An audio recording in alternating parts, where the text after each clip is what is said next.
महाराष्ट्रात बुलडोझर राज, निदाला आधार, मतींचं घर जमीनदोस्त.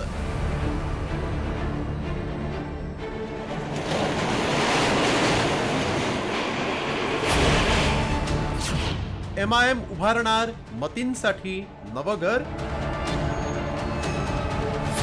पाहिलेत हे 7 बुलडोझर, शेकडो पोलीस आणि मोठ्या प्रमाणात कर्मचारी घेऊन मनपानं MIMचा नगरसेवक मतीन पटेलच्या घरावर पहाटे 4 वाजता कारवाई केली.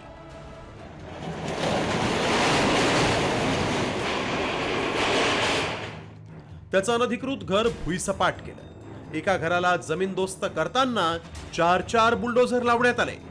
संभाजीनगरातील 2 ठिकाणी झालेल्या कारवाईत मतींची सर्व मालमत्ता उद्ध्वस्त झाली आहे. यामध्ये नारेगावातील त्याचं राहतं घर, 6 दुकानं, तसंच 1 कार्यालय आणि कौसर कॉलनीतील राहत्या घराचा समावेश असल्याचं महापालिकेच्या आयुक्तांनी सांगितलं. नाशिक TCS धर्मांतरण प्रकरणातील आरोपी निदा खानला ज्या घरात मतींना आश्रय दिला होता, आता तोच मतीन या कारवाईनंतर बेघर झालाय. परंतु एवढ्या पहाटे करण्यात आलेल्या या कारवाईवर MIMचे माजी खासदार इम्तियाज जलील यांनी आक्षेप घेतला. त्यावर पालिका आयुक्तांनी स्पष्टीकरण दिलंय. तुम्ही हे जे कारवाई करत आहे, आज जे तुम्ही जे कारवाई केलेली आहे, त्या या शहरामध्ये फक्त एकच घर आहे की जे इल्लीगल आहे किंवा अनऑथराइज्ड आहे. इल्लीगल असेल तर इल्लीगल आहे, त्याच्यामध्ये काही दुमत नाही आहे. पण हे जे पिक अँड चूजची जे पॉलिसी सुरू आहे त्याचा आम्ही निषेध करत आहे. आपल्या राजनैतिक रोट्या भाजण्यासाठी हे जे सगळं करण्यात आलेलं आहे. पूर्ण गुन्ह्यामध्ये जे आरोपी आहेत त्यांना या ठिकाणी ठेवलं गेलेलं आहे असं आम्हाला निदर्शनास आलेलं होतं. परंतु हा संयोगाचा भाग आहे, याच्यामध्ये काही ठरवून कुठली कारवाई आम्ही केलेली नाही आहे. नारेगाव भागामध्ये एक राहतं घर होतं त्यांचं, 6 व्यावसायिक आस्थापना होत्या, त्यांची दुकानं होती आणि 1 कार्यालय होतं. तर ते आम्ही पूर्णपणे नेस्तनाबूत केलेलं आहे.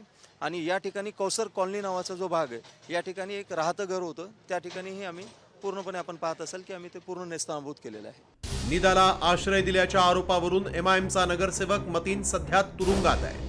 आता त्याचं नगरसेवक पदही रद्द होण्याची शक्यता आहे. मात्र याच मतींच्या कुटुंबियांनी पालिकेनं कारवाई केल्यानंतर पाहणीसाठी आलेल्या आयुक्तांचे हारगुच्छ आणि संविधान देऊन उपहासात्मक स्वागत केलं. तर इम्तियाज जलील यांनी मतीनला पुन्हा घर बांधून देण्याचं जाहीर केलं. त्यामुळे पालकमंत्री संजय शिरसाठांनी जलील यांच्यावर थेट शहरी दहशतवादाचा आरोप केलाय. मी नाही गेलो असतं रात्री 2 वाजता तर लोक विरोध करणार होते. मी त्यांना एकच गोष्ट सांगितली होती की तुमचं घर पाडण्यासाठी ते येत आहे, ते घर पुन्हा बांधण्याची जबाबदारी आम्ही घेणार. की आम्ही तुला घर बांधून देणार आहे, तुझ्या मुलाला आम्ही नगरसेवक करणार आहे. हा खऱ्या अर्थानं अर्बन अतिरेकी ज्याला म्हणतात, अर्बन टेररिस्ट, हा तो प्रकार आहे. पोलिसांनी तातडीने त्या इम्तियाज जलीलवर आज गुन्हा दाखल केला पाहिजे.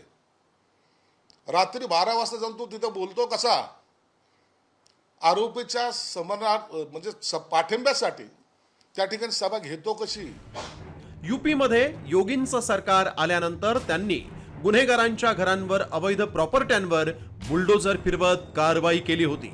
त्यामुळे त्यांना बुलडोझर बाबा असं देखील म्हटलं जाऊ लागलं होतं. आता अशाच पद्धतीचा बुलडोझर राज महाराष्ट्रात सुरू झाल्याचं दिसतंय.